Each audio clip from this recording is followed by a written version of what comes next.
Finally, after all this time, countless upon countless hours, hours of sweat, tears, and pure determination, I have done it. I have achieved greatness! Okay, so I know what you're thinking. It's not much, but you gotta start somewhere. Hey guys, it's Dino. Today we're diving into game development as I take you through my journey of making a dungeon game. Now this is my first game, and it's been a wild ride so far, and I've got a lot to share. So stick around, and if you do, you'll have a chance at a $50 giveaway at the end of the video. Now there are timestamps for those of you who are impatient, so feel free to go into the description of the video and switch to whichever part of the video you want to see. So before diving into making the game, I actually had to teach myself the basics. So I started learning how to code, which, let's be honest, it was a bit of a challenge at first, but I eventually kind of got the hang of it. So in the background here is a little prototype, a project where I made a little gambling system, and I also made it modular so you could in theory switch between the gambling system or another system that I might want to add in the future. I kind of figured I got enough from that, so then I switched on to Unity and started teaching myself Unity. Now the Unity process was a little bit different. I mainly used a website that Unity provides to teach myself the Unity basics. I went through about 3 of their courses. It took me about maybe 4 to 5 days, but then I eventually felt like I got the hang of it. In the background now, this is a prototype of one of the games in the Unity courses that they got you to make. Once I was comfortable with how I felt in Unity and the basics of coding, the first thing I needed was a movement system for my game. I mean, after all, you can't really have a game if you can't do anything. So I spent a day or two with many hours working on a basic third-person movement system. But I also kind of refined it a little bit and had a camera that followed you and also changed the direction depending on where you wanted to face. It's kind of complicated and I'm not sure I fully understand it myself. Now, I kind of felt like it was missing something. So I went ahead and added a first-person camera, and I feel like that just puts together the whole camera movement system that my game has. And I feel like it works pretty well. There was definitely a lot of bugs along the way, but we got there in the end. Next up, I needed some kind of action in my game. I mean, at this point, there's nothing really that you can do. So I began to work on a basic combat system.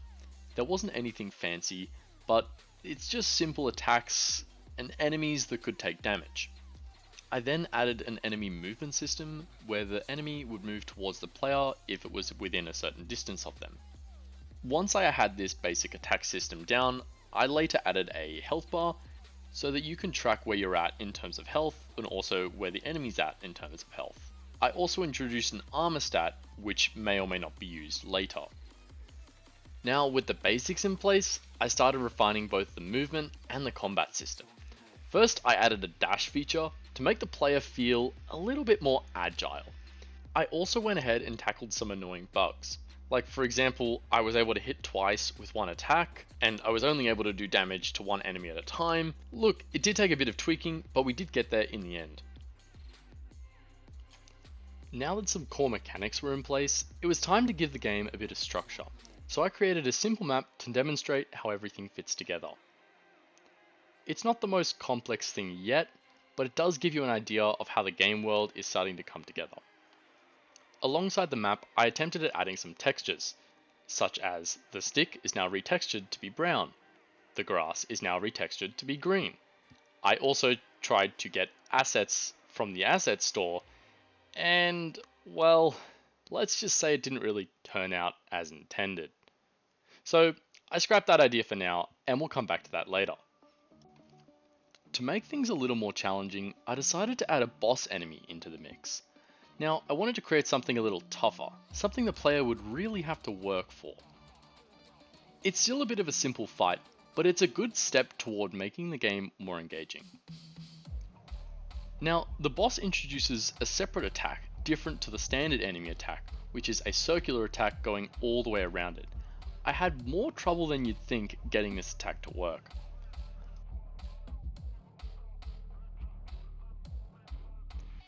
Finally, I added a simple rock weapon for the player to use and an inventory system to manage it. It's pretty basic for now, but it works well for testing purposes. The inventory system allows me to switch between weapons, and though it is rudimentary, it is a key piece to make a game feel more interactive. Running in the background is a demonstration of both the sword and the rock weapon.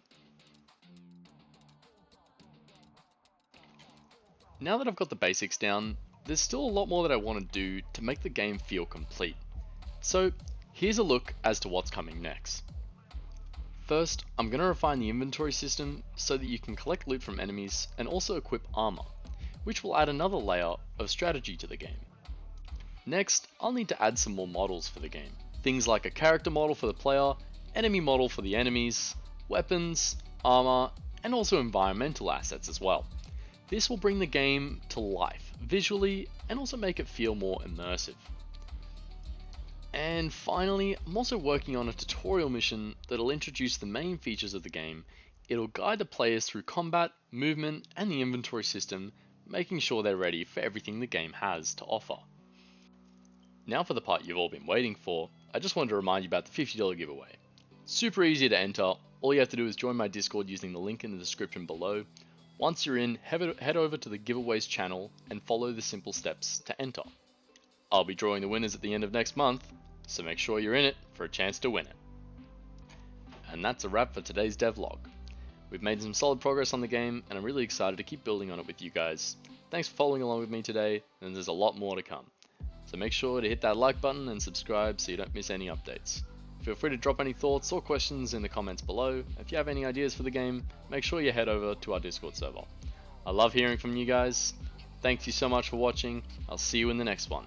Until then, keep grinding.